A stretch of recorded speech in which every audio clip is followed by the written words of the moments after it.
Mahakama ya Afrika ya Haki za Binadamu na Watu iliyopo jijini Arusha inatarajiwa kutoa leo hukumu muhimu inayohusiana na uhalali wa mchakato wa uchaguzi mkuu wa mwaka 2020 uliofanyika nchini Tanzania. Hukumu hiyo imevutia ufuatiliaji mkubwa kutoka kwa wadau wa siasa, wanaharakati wa haki za binadamu pamoja na vyama vya upinzani kutokana na madai mazito yaliyowasilishwa mahakamani yakidai kuwa uchaguzi huo haukufuata misingi ya haki, uwazi na usawa wa kidemokrasia.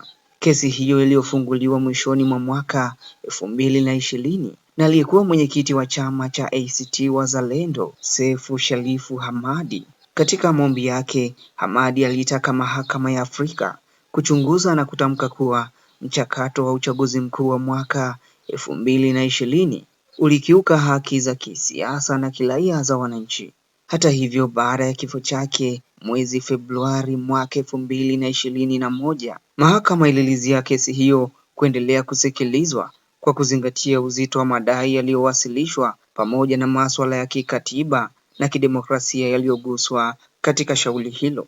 Katika hoja zao, upande wa walalamikaji ulidai kuwa kulikuwa na ukiukwaji mkubwa wa kanuni za uchaguzi huru na wa haki. Miongoni mwa madai yaliyotolewa ni pamoja na kuwepo kwa kura feki, kuinguliwa kwa baadhi ya wagombea wa vyama vya upinzani katika hatua mbalimbali za uchaguzi, pamoja na madai ya kukosekana kwa uhuru wa vyombo vya habari wakati wa kampeni na mchakato wa uchaguzi.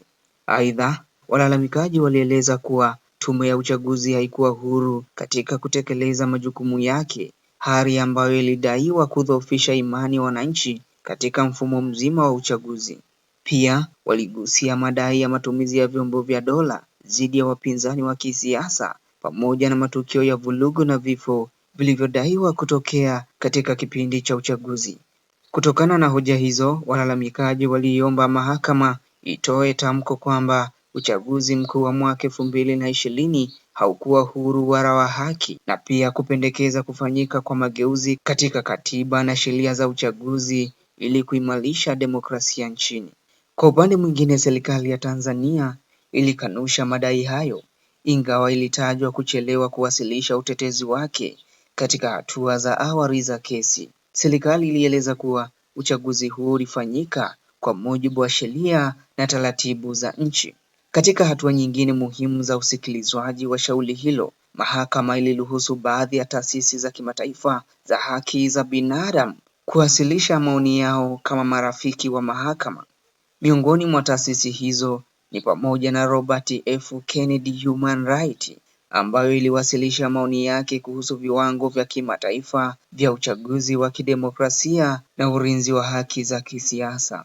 Kesi hiyo imekuwa ikifuatiliwa kwa karibu na wadau mbalimbali wa siasa na haki za binadamu barani Afrika, kutokana na uwezekano wa hukumu yake kuwa na athari pana katika mjadala wa kidemokrasia, uhuru wa kisiasa na mifumo ya uchaguzi katika nchi na wanachama wa Umoja wa Afrika. Hukumu inayotarajiwa kutolewa leo inakuja katika kipindi ambacho nchi ya Tanzania imetoka kufanya uchaguzi mkuu wa mnamo Oktoba 2025 ambao ulikumbwa na malalamiko na sintofahamu mbalimbali kutoka kwa baadhi ya wadau wa kisiasa, wakitaja matukio ya vurugu na vifo vilivyodaiwa kutokea wakati wa mchakato huu.